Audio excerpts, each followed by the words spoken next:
Okay, so it looks like I finally found myself in this situation.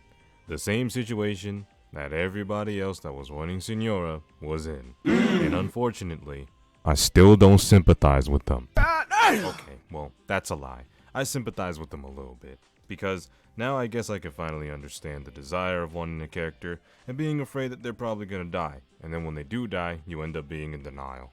But you see, the difference is, I'm not gonna be in denial. I'm gonna be very upset, I'm gonna be very angry, and then I'm gonna quit Genshin if they ever decide that they're gonna kill off Arlecchino. I'm not gonna lie to you. Now I know that seems like it's a little bit dramatic. I know, I get it, I understand. You know, Wait a minute, why would you ever want to go out of your way to quit an entire game over one character? well, I'm not just gonna be quitting it just out of the blue. No, I've been playing this game since day one. Day one. Isn't that crazy? I only took one long break. That's all I took. Literally, all I did was play this game when it came out. I loved this game. I don't know what it was. Was it the anime girls? Maybe. Was it the massive open world? Maybe. Was it the idea that it was a gacha game that I actually thought was good and actually like broke the stigma or broke whatever the norm was for gacha games? Yeah, that probably was it too. This game was lit. I opened up this game, it was free. I saw how massive the game was. Well, I mean, to be completely honest, it wasn't really that massive, but still, it was a pretty decently sized game, and it just kept getting bigger and bigger. When with each new reason that was going to be coming out, I was sitting there like, oh man, who would have thought that they could just continuously on and on just be more and more lit every single time? This literally doesn't make any sense. I just finished exploring Mondstadt, and now you're telling me there's a whole nother part? There's a Liyue part? We're exploring with the Chinese? That's really crazy, you know that? And then Inazuma started dropping, and I was like, man, this place is awesome. We're literally in Japan. That's crazy. I really love this island. I think Inazuma is probably still my favorite, absolute all-time favorite addition that they added for the game.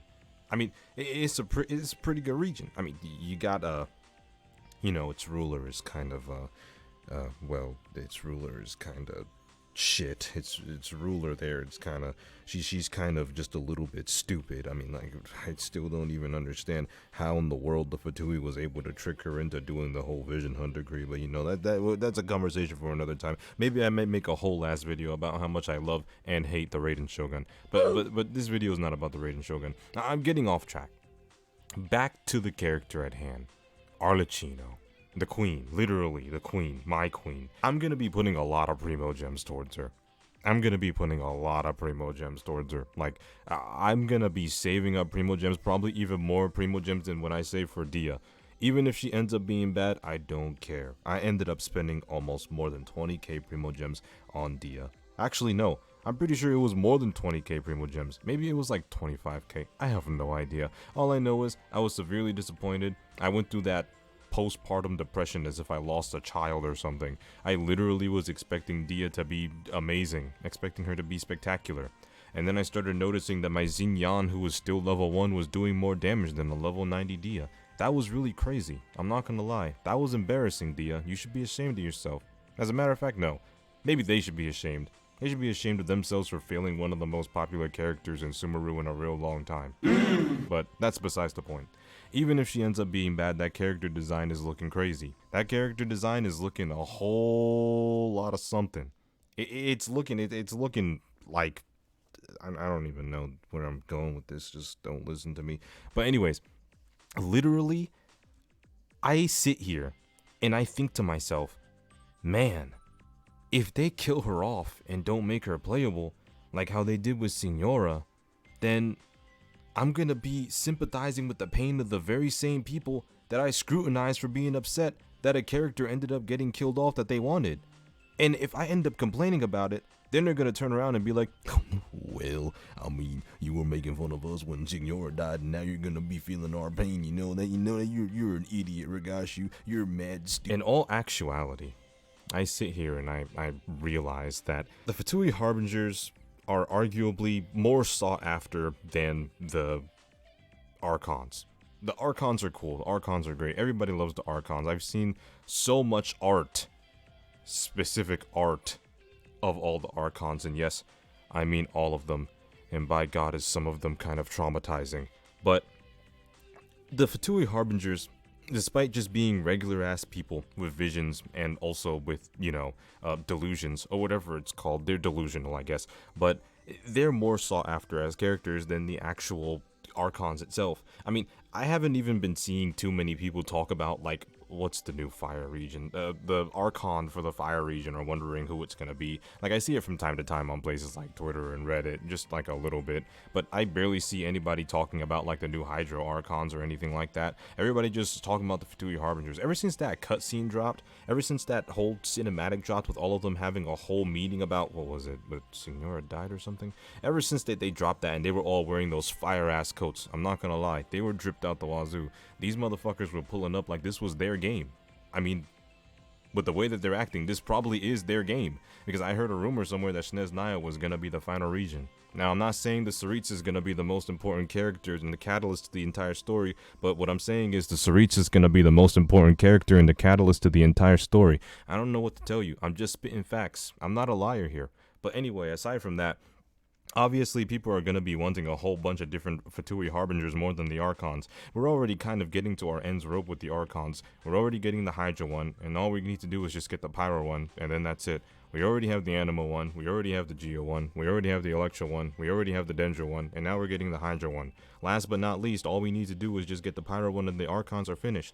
Pretty soon the Archons are going to be old news, but with the Fatui Harbinger, we have a whole bunch of potential. Mad potential. I mean, these people are looking sick. I mean, when I first saw Tartaglia, or whatever it is you want to call him, he was cool. I mean, he looked fire. I mean, I liked his suit. I even went out of my way to get him, and I don't usually go out of my way to get male characters except for Zhongli. I love Zhongli, and anybody that ever says that Zhongli is not good or not meta, I'm going to personally come to your house, and I'm going to say I will have all. But anyways, Tartaglia was pretty cool. I got him. And I'm pretty sure he's actually not one of my characters that's just below level 20. I do plan on getting him to level 90 soon, just not today. There are other people that are top priority, more priority than Tartaglia is, but there's so much potential on that team. Like, El Capitan, like, I literally, if he ends up looking all, like, slim and lame, or, like, ends up being kind of like a little bit of a bitch like Il Torre, or however you want to say his name.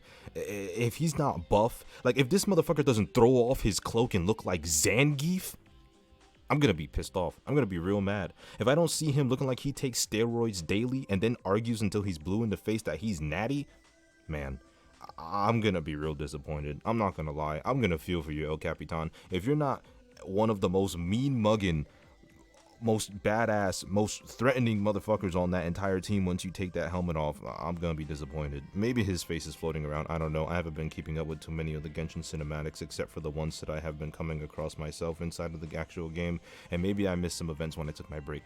Who knows? I don't care, and neither should you.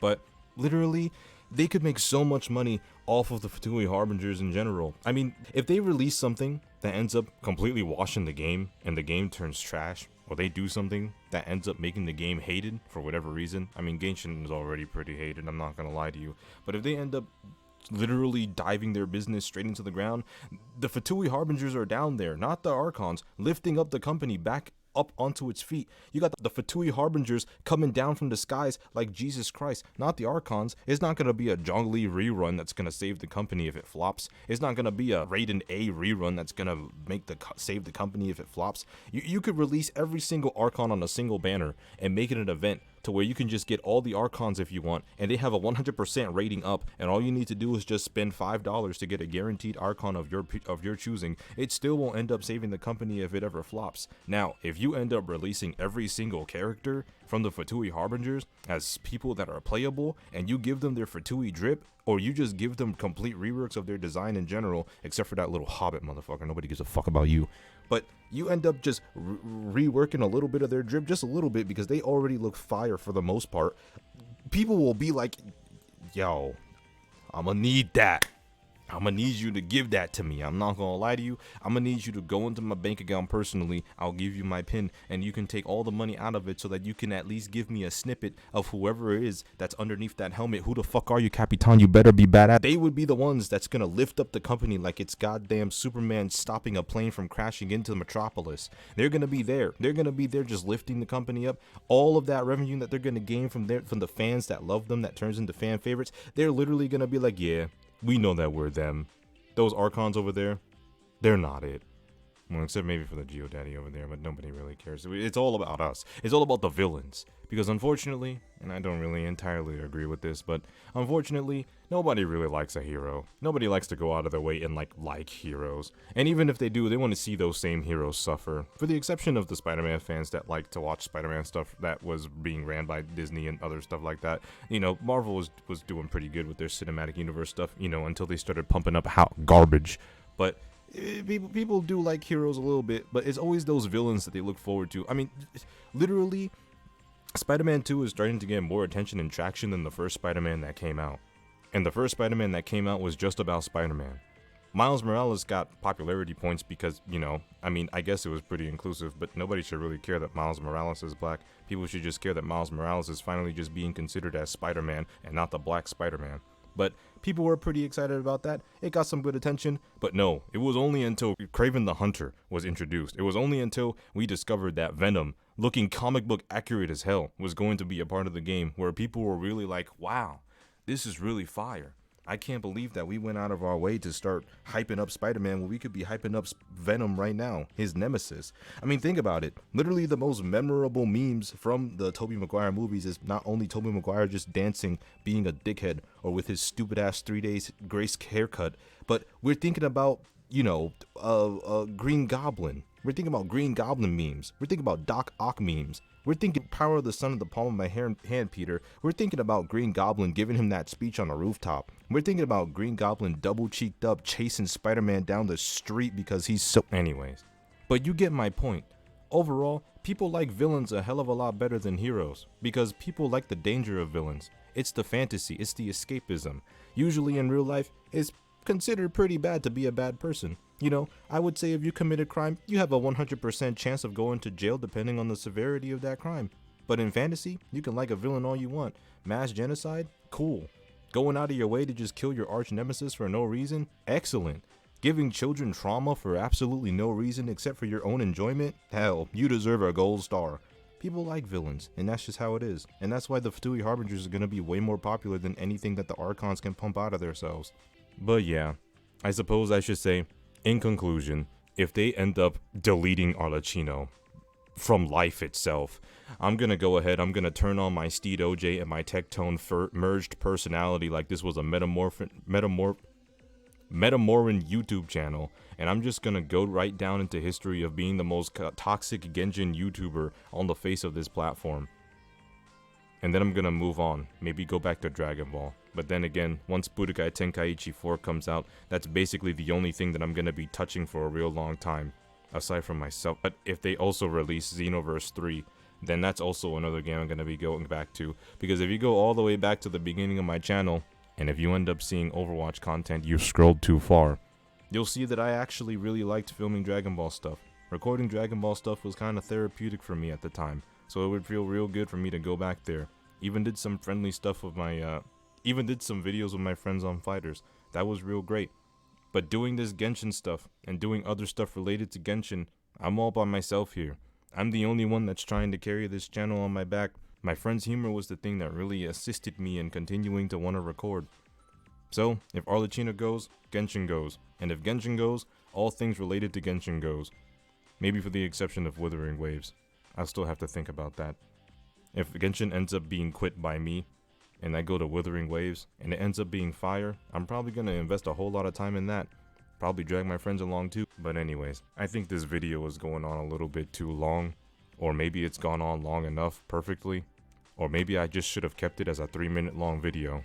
But aside from the mediocre combat that's happening in the background, and aside from myself just complaining and ranting about how the company can make a whole lot of money off of Arlecchino and the Fatui Harbingers by keeping them alive, I guess that's just the conclusion. Well, peace out.